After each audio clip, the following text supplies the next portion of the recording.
حبیب صاحب، بالآخر آپ کی سنی گئی. آپ بار بار یہ چاہتے تھے کہ انتخابات کا کیس جو ہے وہ پریورٹی بیسس پہ سنا جائے. مشکل مقدمات کیوں لگ رہے ہیں چیف جسٹس صاحب کو؟ یہ اس کی وجہ ہے کہ اس سے پہلے آپ دیکھیے کہ جب انتخابات کا کیس چلا تھا تو ایک چیف جسٹس کے خلاف، یعنی ان کے ہمارے جو موجودہ چیف جسٹس ہیں ان کے پیش رو جناب جسٹس عمر عطا بندیال صاحب کے خلاف، جسٹس اعجاز الاحسن کے خلاف، جسٹس منیب اختر کے خلاف باقاعدہ طور پر توہین آمیز کلمات ادا کیے گئے تھے، تقریروں کی صورت میں ادا کیے تھے اور سپریم کورٹ کے دروازے کے سامنے ادا کیے گئے تھے.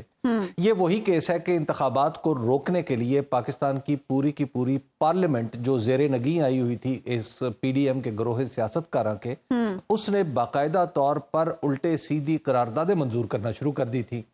آپ کے ملک کا سابق وزیر اعظم اس کیس کی سماعت کے درمیان رکاوٹ بن کے بلکہ سد سکندری بن کر کھڑا ہو گیا تھا.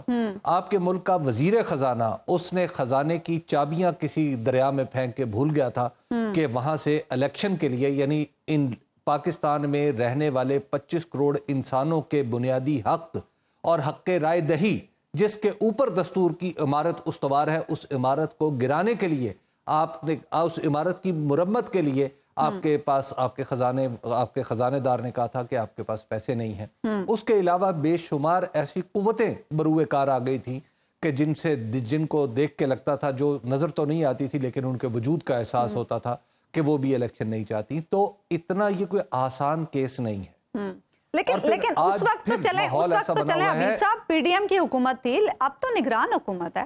نگران حکومت تو ایسا کچھ نہیں کرنے والی نا. یہ ایک تو یہ ہے کہ پی ڈی ایم کی حکومت کو نگران حکومت سے الگ کرنا، جو چاہے آپ کا حسن کرشمہ ساز کریں. اب میں اس میں کیا عرض کر سکتا ہوں. مسئلہ یہ ہے کہ کیا یہ جو موجودہ حکومت ہے اس میں حال ہی میں شامل ہونے والے وزراء اور پہلے سے موجود وزراء کے بیانات یہ بتانے کے لیے کافی نہیں ہے کہ یہ دراصل نگران حکومت کن کے مفادات کا تحفظ کر رہی ہے؟ کیا اس کے بارے میں پاکستان پیپلز پارٹی یہ نہیں کہہ چکی کہ یہ مسلم لیگ نون کی کنٹینویشن ہے؟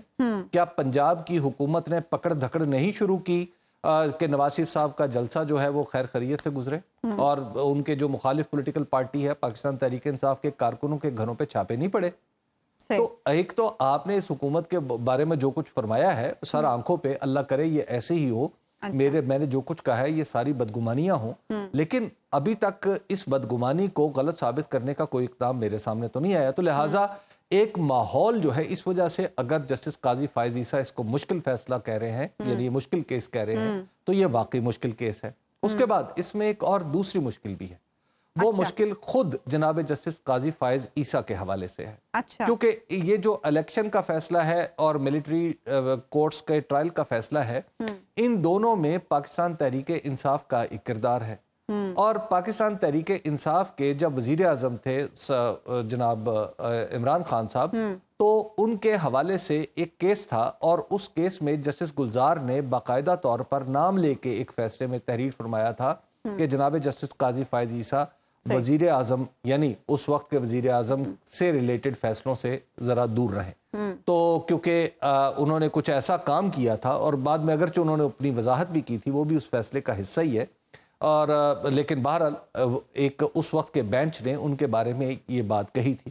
پھر یہ بات بھی ہمیں ذہن میں رکھنی چاہیے کہ جناب جسٹس قاضی فائز عیسیٰ سمجھتے ہیں یا وہ آن ریکارڈ کچھ اس طرح کی باتیں کہہ چکے ہیں کہ جس سے پاکستان تحریک انصاف سے ان کے معاملات کچھ بگڑے ہوئے معلوم ہوتے ہیں. مجھے یہ توقع نہیں ہے، بالکل بھی یہ توقع نہیں ہے کہ جناب جسٹس قاضی فائز عیسیٰ اپنے دل کے مطابق فیصلہ کریں گے، بلکہ وہ اپنے قانون کے مطابق اور عدل اور انصاف کے مطابق فیصلہ کریں گے. لیکن بہرحال اس کے لیے کسی بھی انسان جو انہیں معاف کرنے، ان کے بلا شبہ وہ معاف کرنے میں اپنا ثانی نہیں رکھتے، لیکن انہیں بہت کچھ بھلانا بھی پڑے گا. تو لہٰذا یہ کیس ایک مشکل کیس ہے، نہ صرف عدالت کے لیے، پاکستان کے نظام کے لیے، بلکہ خود جسٹس قاضی فائز عیسیٰ کے لیے.